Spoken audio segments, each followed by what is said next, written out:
E aí, pessoal? Prontos para mais um Deep Dive? Hoje a gente vai se aventurar no mundo fascinante do rosto humano.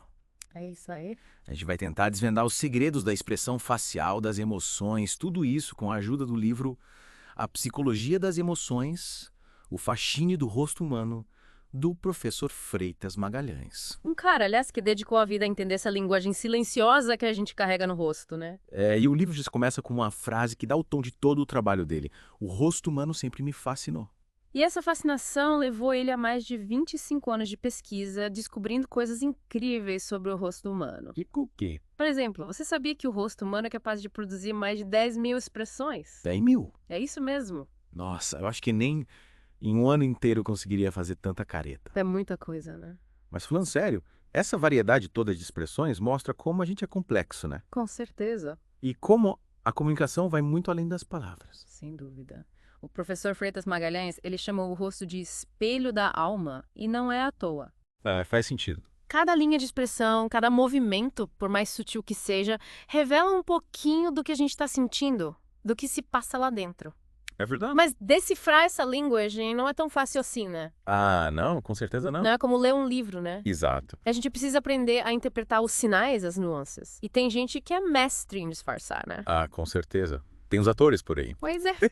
Mas me fala, como é que o professor Freitas Magalhães desvenda esses mistérios todos? Ele tem algum método? Ele usa um sistema bem interessante chamado Facial Action Coding System, ou FACS. PAC-yes. FACS é como se fosse um mapa dos músculos faciais, Entendi. que identifica 44 unidades de ação muscular. Caramba.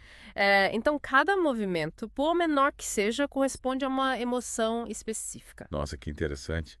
Parece coisa de filme de espionagem. É quase isso. Mas e na prática, como isso funciona? Você pode dar um exemplo? Imagine que você está conversando com alguém e essa pessoa te conta uma coisa triste, mas está com um sorriso no rosto. Sei. Usando o FAQs, a gente conseguiria perceber que os músculos ao redor dos olhos, eles não estão contraídos, Ah, entendi. o que indica que o sorriso ele não é genuíno, que talvez a pessoa esteja tentando esconder a tristeza. Nossa, que loucura. Seria quase como ter um superpoder, né? Detectar mentiras, identificar as emoções escondidas. É quase isso. Mas é importante a gente lembrar que o FAIX, ele é uma ferramenta. Certo. E como toda ferramenta, precisa ser usada com cuidado e conhecimento. É verdade. Não é uma fórmula mágica para ler a mente, mas com certeza ajuda a gente a entender melhor essa complexidade toda das expressões. Sem dúvida. E falando em complexidade, o professor Freitas Magalhães, ele se debruça bastante sobre um tema que eu acho que todo mundo se interessa, né? O sorriso. Ah, sim, Ele fala que é um dos temas que mais o fascina. é verdade. E eu confesso que também fiquei curioso para saber o que ele descobriu sobre esse gesto tão comum, mas ao mesmo tempo tão cheio de nuances. O sorriso é um dos temas mais abordados no livro, né? Hum. O professor Freitas Magalhães, ele se dedica a estudar o sorriso desde o início da carreira. E você sabia que ele categorizou diferentes tipos de sorrisos. Sério. Tem o sorriso fechado, o sorriso superior, o sorriso largo. Que cada um tem um significado. Cada um tem um significado diferente. Por exemplo, o sorriso superior, aquele que a gente mostra só os dentes de cima, sabe? Sim. Ele pode indicar que a pessoa está tentando esconder alguma coisa ou que não está totalmente à vontade. Interessante. Já o sorriso largo, aquele que envolve o rosto todo, geralmente ele é associado à alegria genuína. Olha só. Já tô começando a prestar mais atenção nos sorrisos por aí. Mas me explica uma coisa. Como é que a gente sabe se um sorriso é verdadeiro ou falso? Tem algum segredo? Tem sim. Um dos principais indicadores de um sorriso genuíno é a contração dos músculos ao redor dos olhos, formando as famosas pés de galinha. Ah, tá. É o que o professor chama de sorriso de Duchenne, em homenagem ao neurologista francês que estudou essa expressão. Quando o sorriso é forçado, só os lábios se mexem, os olhos não participam da festa. Nossa, que dica boa. Vou começar a reparar nisso nas pessoas. Agora eu já sei. Se o sorriso não chegar aos olhos, é bom ficar de olho aberto. É isso aí. Mas me fala, o professor Freitas Magalhães, ele se aprofunda em outros aspectos do sorriso no livro. Com certeza. Ele fala, por exemplo, da influência da idade e do gênero, na intensidade, na frequência dos sorrisos. Ele também explora como o sorriso ele é usado de forma diferente por homens e mulheres. Pera aí, quer dizer que homens e mulheres sorriem de forma diferente. Me conta mais sobre isso. Claro. De acordo com o professor Freitas Magalhães, as mulheres tendem a sorrir com mais frequência do que os homens, principalmente em situações sociais. E tem um motivo bem interessante por trás disso. Qual? Bem, o professor ele explica que muitas vezes as mulheres sorriem mais em situações sociais para evitar serem rotuladas como, sei lá, desagradáveis ou hostis. Nossa. É como se o sorriso fosse uma forma de suavizar as interações, de transmitir uma imagem mais amigável, mais acessível. Caramba, que pressão, né?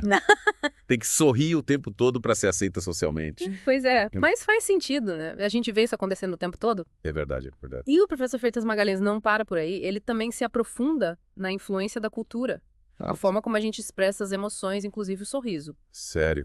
Então quer dizer que o sorriso pode ter significados diferentes em culturas diferentes. Me explica isso melhor. Imagina só, você está viajando para o Japão e no meio da rua você sorri para um desconhecido, como um gesto de simpatia. A pessoa pode te achar estranho. É mesmo, por quê?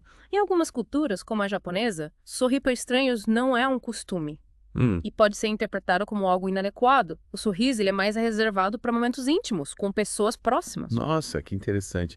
Então o que pra gente é um gesto de simpatia em outra cultura pode ser visto como algo totalmente diferente. É por isso que viajar é tão enriquecedor, né? É verdade. A gente aprende tanto sobre outras culturas e, consequentemente, sobre nós mesmos. Com certeza.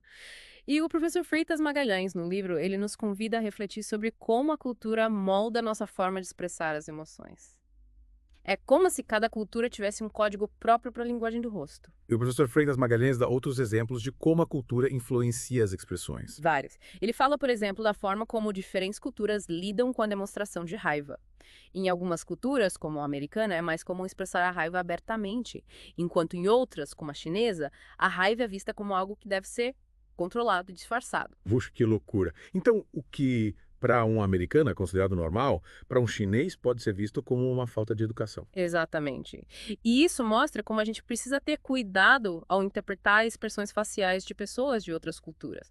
O que parece ser um sinal de raiva pode ser, na verdade, um sinal de respeito ou de controle emocional. É, a gente precisa ter a mente aberta, né? Com certeza. E entender que nem tudo é o que parece ser à primeira vista. Mas e aí, voltando para o livro, o que mais o professor Freitas Magalhães nos revela sobre as expressões? Ele se aprofunda bastante na questão da mentira e da dissimulação. Afinal, quem nunca tentou disfarçar uma emoção, né? Ah, com certeza. Que nunca deu um sorriso amarelo para esconder o que estava sentindo de verdade. Mas me fala, como é que a gente faz para detectar se alguém está mentindo através das expressões faciais? Tem como? O professor Freitas Magalhães explica que existem alguns sinais, né, que podem indicar que alguém está mentindo. Aham. Como piscar os olhos com mais frequência, desviar o olhar, tocar o rosto ou a boca. Entendi. Mas é importante a gente lembrar que esses sinais, eles não são infalíveis. É. E que a detecção de mentiras é um processo complexo que exige muita atenção, muito conhecimento. Verdade. Não é tão simples quanto parece. Mas então me fala, além do FAIES, o professor Freitas Magalhães usa outras ferramentas para estudar as expressões. Sim, ele também usa softwares de análise facial, como o Psy7 Faces. Psy7 Faces. Que nome diferente. E como esse software funciona? Ele é capaz de analisar vídeos e identificar as chamadas microexpressões. Microexpressões. São movimentos faciais muito rápidos, muito sutis, quase imperceptíveis a olho nu. Nossa. Essas microexpressões, elas podem revelar emoções que a pessoa está tentando esconder, como medo, raiva, tristeza. Nossa, que tecnologia incrível. Mas me diz uma coisa, qual a importância da gente entender as expressões faciais, afinal? Para que serve tudo isso? Entender as expressões faciais é fundamental para a comunicação humana. Através delas, a gente expressa as nossas emoções, as nossas intenções, os nossos pensamentos. É como se o rosto fosse um livro aberto, contando a nossa história. Verdade. E como a gente viu, cada rosto conta uma história diferente, né? Influenciada pela cultura, pelo gênero, pela personalidade. É um universo fascinante. Sem dúvida. E o professor Freitas Magalhães, com o livro dele, ele nos guia por